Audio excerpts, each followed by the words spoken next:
Hey there, awesome artists, and happy World Art Day. Art is so amazing, and I'm so glad that you're here to watch my video and help celebrate the awesomeness that is art. Some of the reasons why art is so amazing, it helps us express ourselves, right?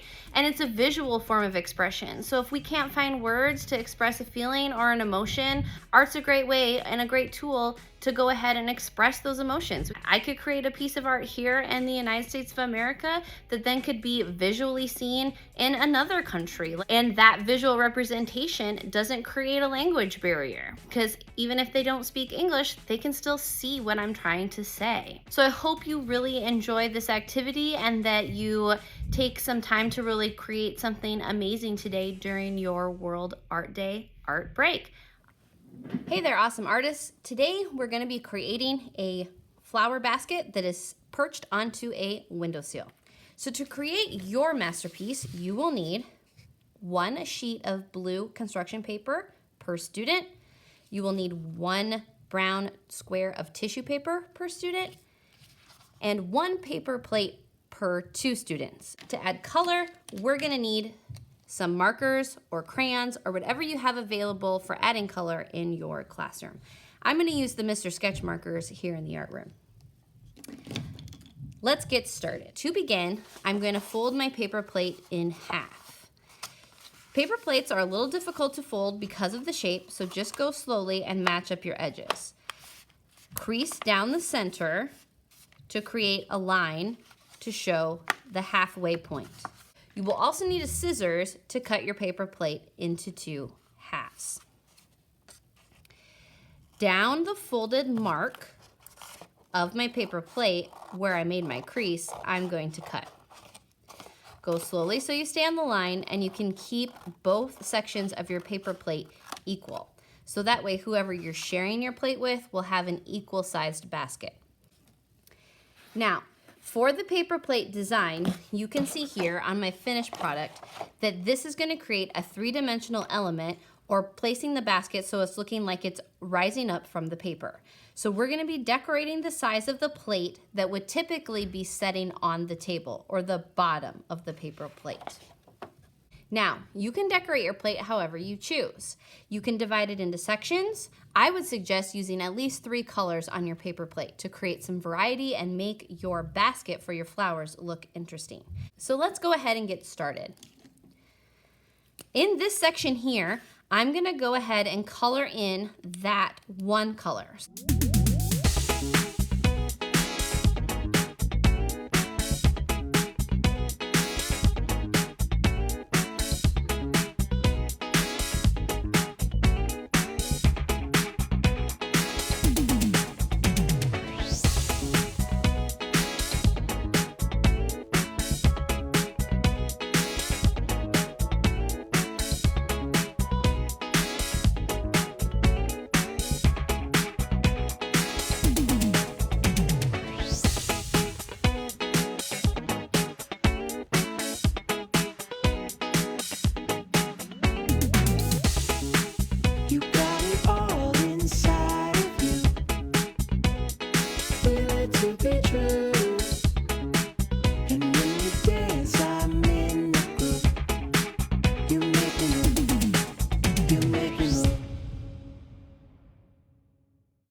Once your paper plate basket has been finished and you've added all the color in the areas that you want, if it was pressed down or folded inward as you colored, pop the plate back out so that it is once again more 3-dimensional.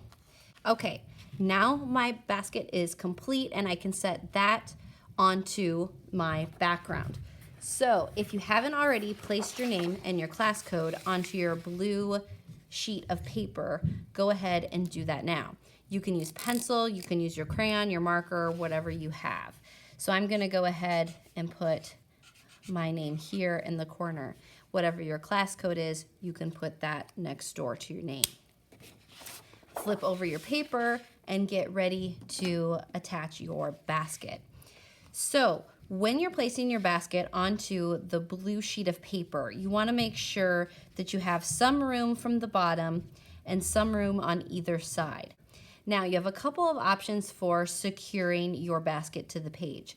You could put some glue along the edge and flip it and then secure it that way.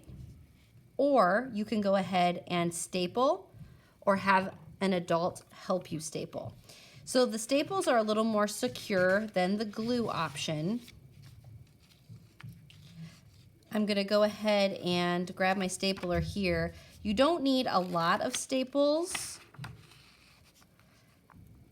I like to start one close to the top, and then I come around here to the side, one at the very bottom. Now I can turn my paper as I work my way around the plate. One here, and then one more at the top corner. So that was a total of 5 staples to secure my plate. I want to try to keep my staples close to the edge for 2 reasons. One, aesthetically, it looks nicer. The staple isn't interfering with my design. And 2, it keeps my plate still kind of puffed up and 3-dimensional away from my paper. Now for adding our flowers. So you have a lot of options for flowers. Your flowers can all be the same or they can be different. Your flowers should be different heights. They should be different colors to create variety. You can use all the same color for the same type of flower, like I did here with my tulips are all red, but then my other flowers, kind of like my pom-pom looking flowers, are all different colors but have the same center. You can begin your flowers with pencil or start directly with marker. I'm gonna go ahead and start with marker. I want to create a few of those pom-pom looking flowers, so I need to begin with a center. Your center can be any color you want. I'm gonna use yellow. Remember, we talked about creating the flowers at different heights. And I'm gonna go over here and create another circle for the center of my second flower. Now, using a size guide, these centers are at least 2 fingerprints big to create a larger flower. I'm gonna put one more circle a little bit closer to the top. Now remember, your flowers can go off the edge of your paper as you design them. However, if you get too close to the edge of the paper with any of your circles, it could potentially create no space for your flower petals to be created. All right, now I'm gonna go ahead and choose some colors for my petals. Now, if I create the pom-pom looking flower, all I'm gonna do is take my marker and I'm gonna go out from the middle of my flower I created, or out from the circle, and I'm just making lines. The lines are straight in some areas, curve in others, and they're going around in a radial direction and will go completely around my circle. No.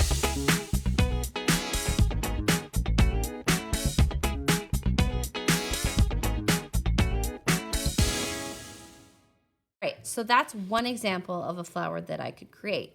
Now, I could create this flower 2 more times with the same color, or I could create this same type of flower with 2 different colors. Or I could do a completely different type of flower altogether. So maybe I might want to grab this blue. So for this flower example, maybe I might want to do more of a traditional kind of petal. For this petal, I'm simply starting at the middle of my flower center, or the circle that I created, and I'm curving out like a rainbow, stopping at that point and curving back like a smile.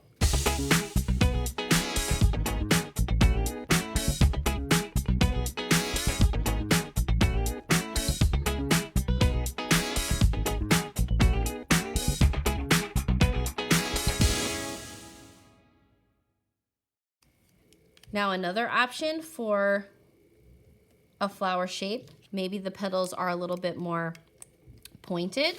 So these have a rounded edge, could create a more pointed edge. So from this center, I can curve up, and then when I curve back, this time it's more thin and narrow and pointed. Remember, these petals of your flowers can go off the edge of your paper.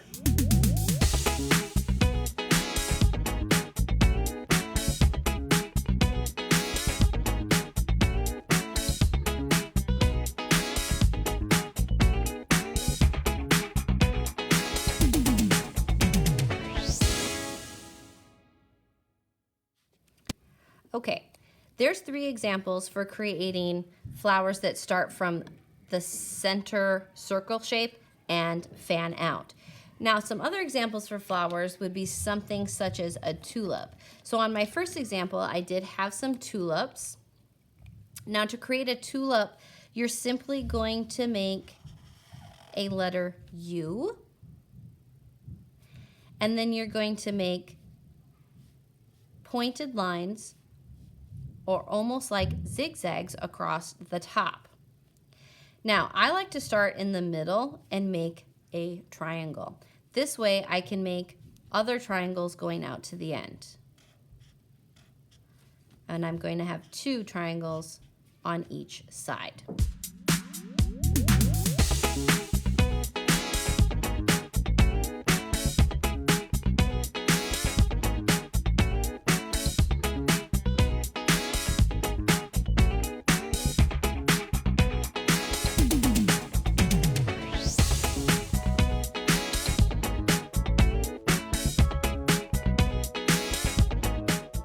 Now, take a look at your composition and see if you feel like the majority of the top portion of your paper is filled with flowers. If you're happy with how it looks, you could stop there. I would say somewhere between 3 to 5 flowers would be a good number.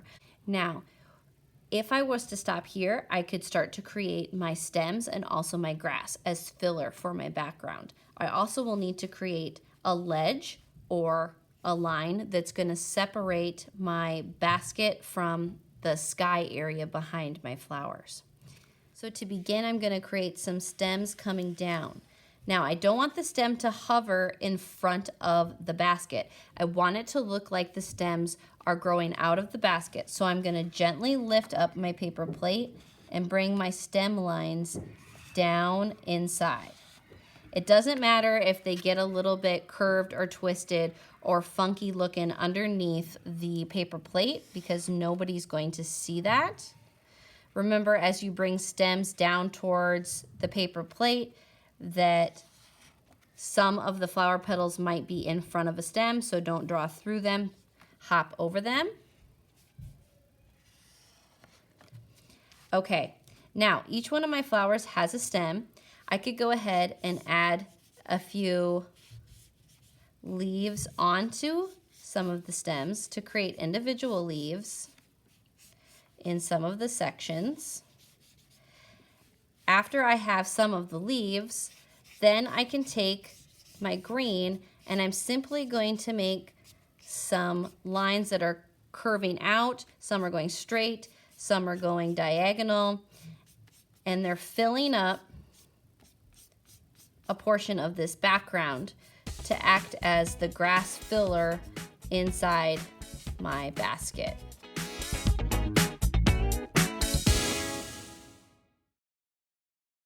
Now the top portion of my flower design is completed. Now I can work on creating the ledge or the lower half of my piece of artwork.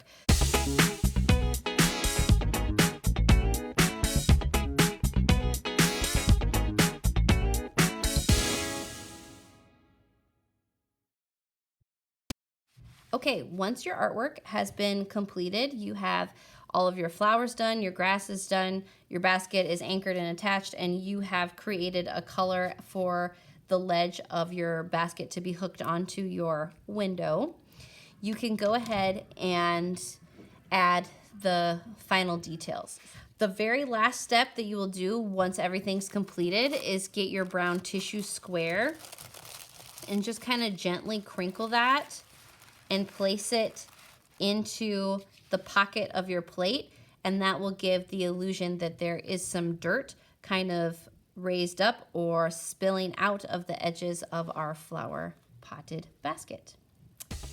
All right, awesome artists. I had a wonderful time making and creating art with you on this awesome World Art Day. Please make sure that you celebrate World Art Day by either taking your masterpieces and hanging them outside of your classroom. You could hang them in the window facing out, or possibly you might want to take it home so that you can bring some joy into someone's life today. All right, thank you for hanging out with me this afternoon, and happy art making.